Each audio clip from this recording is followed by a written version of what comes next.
He was like a professional squatter. He knew what he was doing. He knew when to go in, when to leave.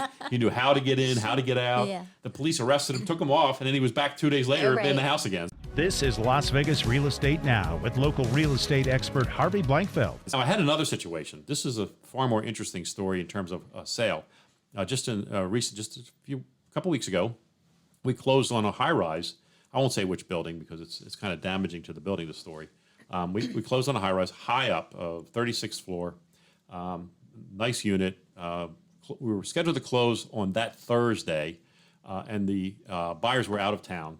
They asked me to kindly just go down there and collect the keys for them and just walk through and make sure nothing dramatic had happened to the unit. Now, I don't do walkthroughs for clients. My broker would have my head. As a matter of fact, if he hears me talking about this, he's probably going to get upset. Yeah. But basically, the buyer waived the walkthrough, but just asked me to walk through to make sure there's nothing else was done. And so that's where we went. And I went down there on that Wednesday, just the day before closing, to do that.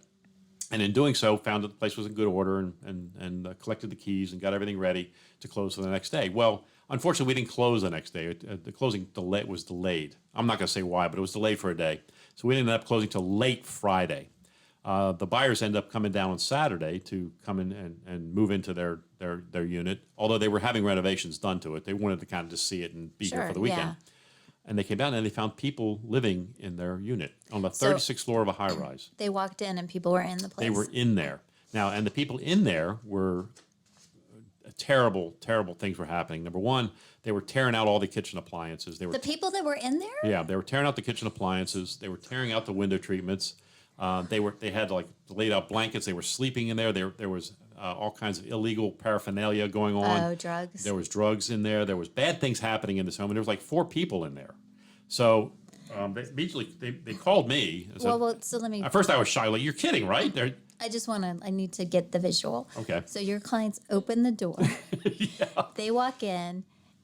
They see all this. And she screams, I'm sure. She's like, you know. And then do they, because there's a safety issues. And then do they just shut the door and then go and call somebody? It's a couple. My buyer, the husband was a little, he was not that scared. The wife was. Yeah. He confronted them, said, "Why are you in my home? What are you doing here?" And challenged them. And their answer was, "Well, the seller, the lady who sold it to you told us we could stay here and we could take whatever we wanted because you were renovating anyway," which was a terrible story to tell, by the way.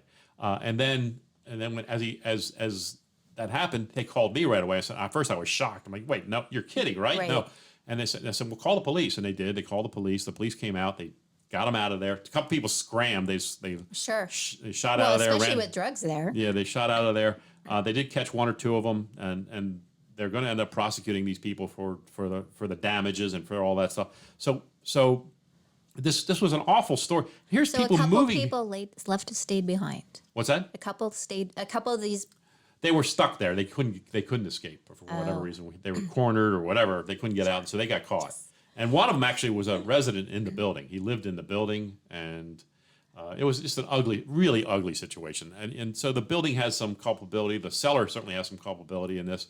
And my client is going to chase them for the damages because they created access prior to closing to somebody who had no business being in there.